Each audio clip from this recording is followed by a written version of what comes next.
been doing this a long time, and I don't know that I've ever been as proud of a Power Shack. Well, as a group of players or a group of coaches for the way they came out and battled and played tonight. We talked about it in the team meeting. Last night that we were going to go after it. We're going to call this game aggressively on offense, defense, and special teams, but particularly on offense. As I did a self-evaluation, kind of looked at the past few weeks, and in some ways, the fabric of the season, I felt like I lost my identity as a play caller.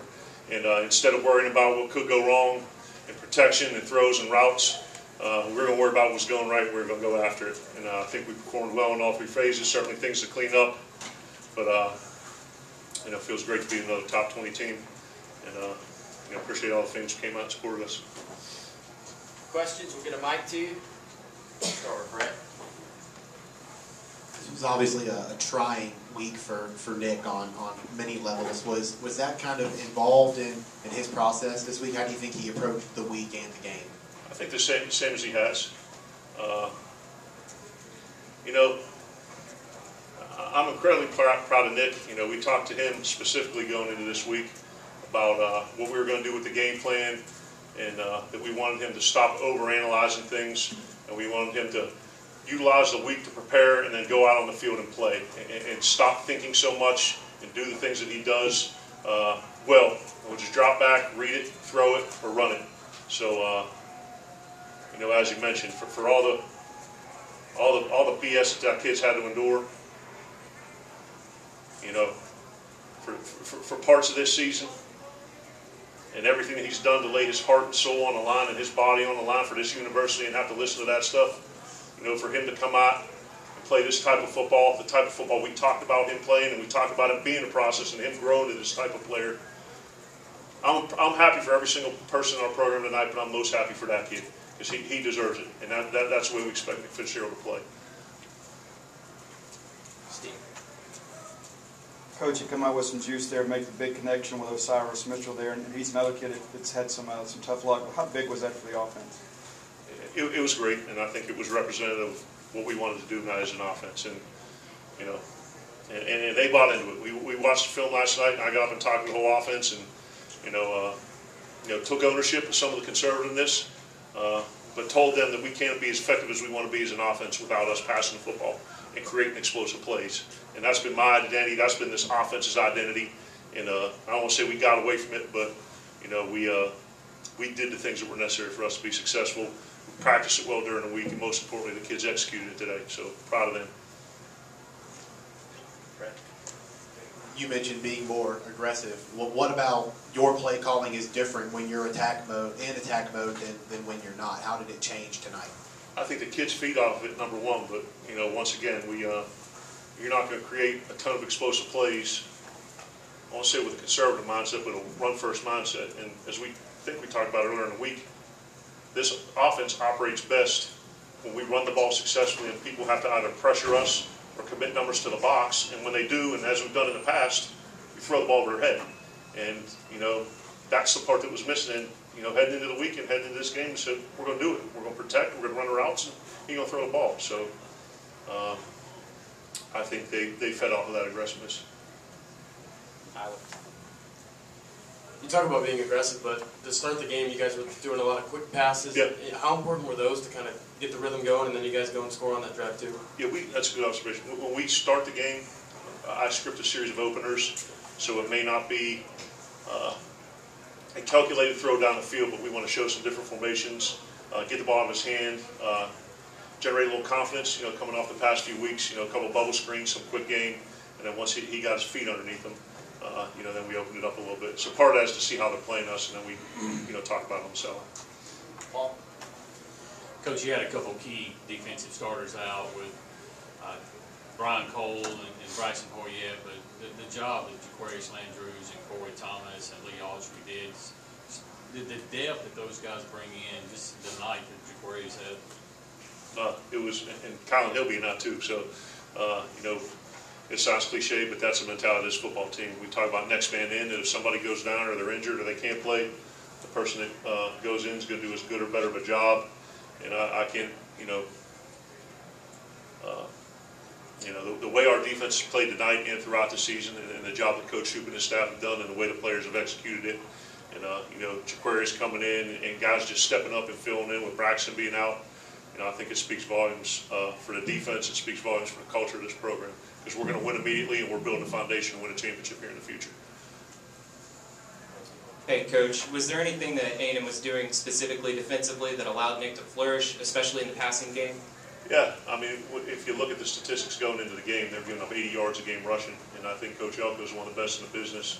And whether it's by secondary support or by pressure, they blitzed. I don't know the number, but I'm guessing it was upwards of 75%. So when you're bringing 4, bringing 5, and you're going to get some people singled up. So that was part of it, and trying to take away the run game. It opened up some things for the pass, and we're finally able to take advantage of it. Logan? At what point did Kylan do anything at practice this week? At what point did you know you were going to be without him today? Yeah, he tried. We rehabbed for a couple days, and then kind of tried to have him do some stuff on Thursday. It just I would say Thursday after practice. We kept rehabbing yesterday, but I think we got a pretty good clue on Thursday. Coach, kind of a breakout game for Stephen Guidry. How would you assess his performance tonight? Stephen, I think that's kind of like you talk about the offense, and this was the expectation level of what we could do. This is kind of what we were expecting Stephen to do, and I think we've seen glimpses of it throughout the season. And for him to come out and have a breakout game, just once again validation for him as well. And I told the guys last night, it's going to come together. Offense, defense, and special teams, and when it does, it's going to be beautiful. And it's a credit to these kids for coming in every single day, and whether we won or we lost, whether we played well or didn't play well, had the same mindset, had the same attitude, had the same mentality. We practiced well, and we just knew it was a matter of time before we put the whole thing together. Coach, you guys, over here, Coach.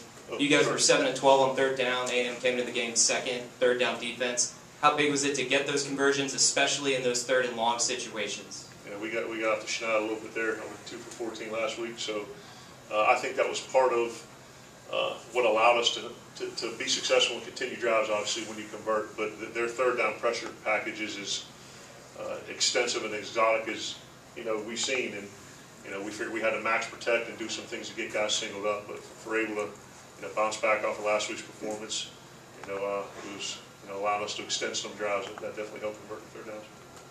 Tyler in the front. You mentioned how stingy Texas A&M's run defense was. Knowing that you guys were probably going to have to throw the ball tonight, how refreshing was it to see you guys have success there? And is this sort of a model that you can use down the road against other SEC teams? Yes, that's good. It's kind of the basis and foundation of the offense, and you go back and historically that's what we've done.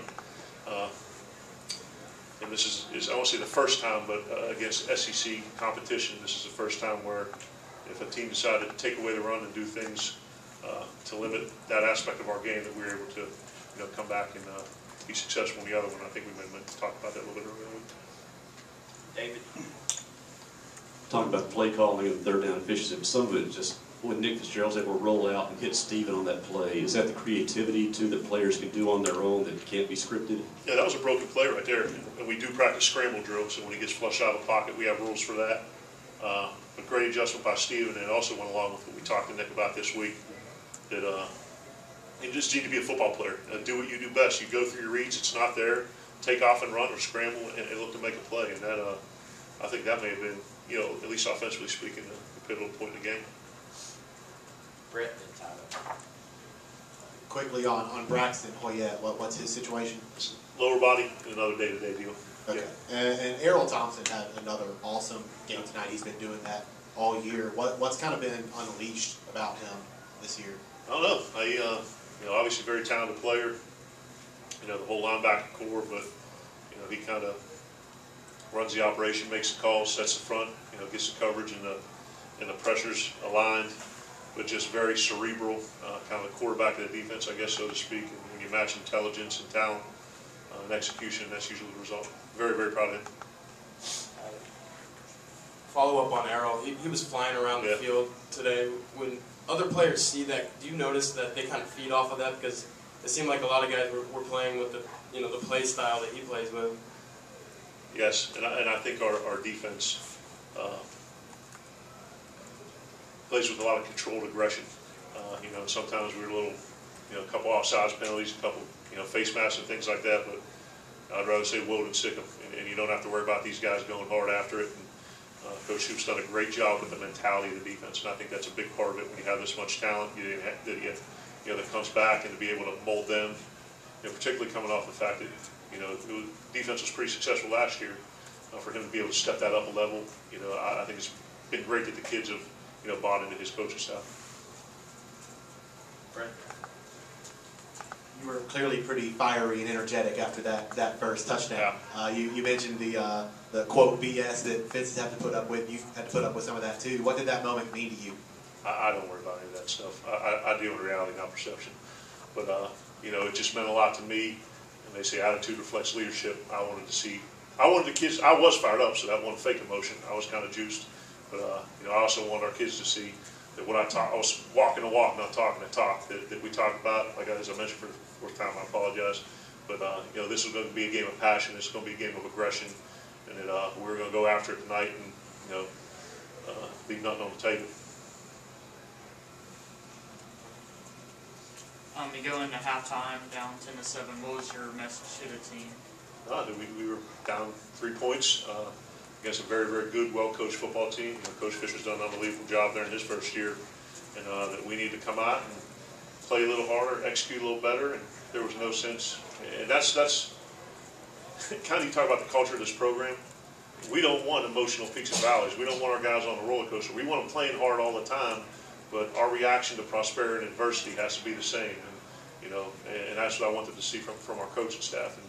And I want to say it was businesslike, but they knew we had to stop on defense, get some scores on offense, and our confidence has never waned this season. So, and getting that score early on, that certainly helped.